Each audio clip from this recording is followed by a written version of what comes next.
Supreme കോടതിയിൽ 51 യുവതികൾ ദർശനം നടത്തിയെന്ന് സർക്കാർ വ്യാജ പട്ടിക നൽകിയത് ബിജെപിക്ക് വളരാനുള്ള ഊർജം പകരാനാണെന്ന് UDF. ഇക്കാര്യം ലോക്സഭാ തെരഞ്ഞെടുപ്പ് പ്രചാരക വിഷയമാക്കാനും തീരുമാനമായി. ബിജെപിയും സിപിഎമ്മും തമ്മിലുള്ള അവിശുദ്ധ കൂട്ടുകെട്ട് കേരളത്തിന് അപകടകരമാണെന്നും ഇക്കാര്യം തുറന്നു കാട്ടുകയാണ് ജനാധിപത്യ മുന്നണിയുടെ ലക്ഷ്യം. ശബരിമല വിഷയത്തിന്റെ പേരിൽ ഭക്തരെ തെറ്റിദ്ധരിപ്പിക്കാനായി ബിജെപി സെക്രട്ടേറിയറ്റിന് മുന്നിൽ നടത്തിവരുന്ന നിരാഹാര സമരം പരാജയത്തിലേക്ക് നീങ്ങുകയാണ്.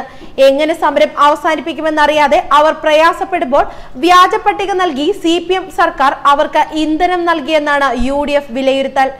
ബിജെപി കോൺഗ്രസ് കൂട്ടുകെട്ട് പരസ്യമായി ആരോപിച്ച ശേഷം സിപിഎം ബിജെപിയുമായി ഭരണതലത്തിലും അല്ലാതെയും പല കാര്യങ്ങളിലും യോജിച്ചു പോവുകയാണ്.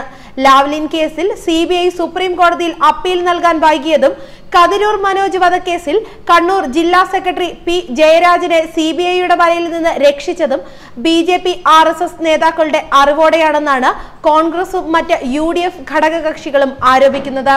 സംസ്ഥാനത്തെ BJP നേതാക്കൾ ഉൾപ്പെടെ മെഡിക്കൽ കോഴ കേസ് ക്രൈംബ്രാഞ്ചിനെ കൊണ്ട് അന്വേഷിപ്പിച്ച ശേഷം CPM നേതൃത്വം നൽകുന്ന സർക്കാർ അട്ടിമറിച്ച കാര്യം അങ്ങാടിപ്പാട്ടാണ്.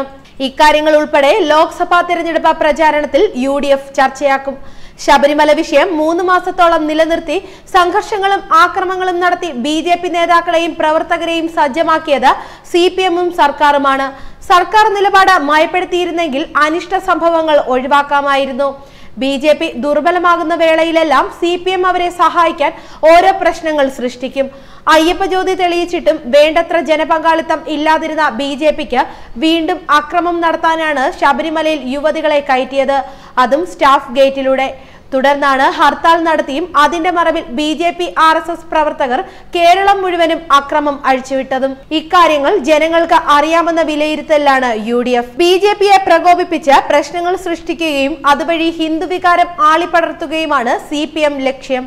അതിന് പിന്നിൽ UDFനെ തകർക്കുക എന്ന അജണ്ട കൂടിയുണ്ട്. UDF അക്രമ സമരം നടത്താത്തതിനാൽ അക്രമം നടത്തി ഹൈന്ദവരെ കൂടെ കൂട്ടുകയാണ് BJP ലക്ഷ്യം. മുഖ്യമന്ത്രി പിണറായി വിജയനും പ്രധാനമന്ത്രി നരേന്ദ്രമോദിയും തമ്മിൽ നല്ല അഡ്ജസ്റ്റ്മെന്റിലാണ് ഭരണം മുന്നോട്ട് കൊണ്ടുപോകുന്നത്. ഇവർക്കിടയിൽ പാലം പോലെ നിൽക്കുന്നത് DGP ലോക്നാഥ് ബെഹ്റയാണെന്നും KPCC പ്രസിഡന്റ് മുല്ലപ്പള്ളി രാമചന്ദ്രൻ ആരോപിച്ചിരുന്നു. ഇസ്രത് ജഹാൻ വ്യാജ ഏറ്റുമുട്ടൽ കേസിൽ മോദിയെയും അമിത്ഷായെയും രക്ഷിച്ചത് CBI ഉദ്യോഗസ്ഥനായിരുന്ന ബെഹ്റയായിരുന്നെന്നും മുല്ലപ്പള്ളി ആരോപിച്ചു. ന്യൂസ് ഡെസ്ക് മലയാളി വാർത്ത.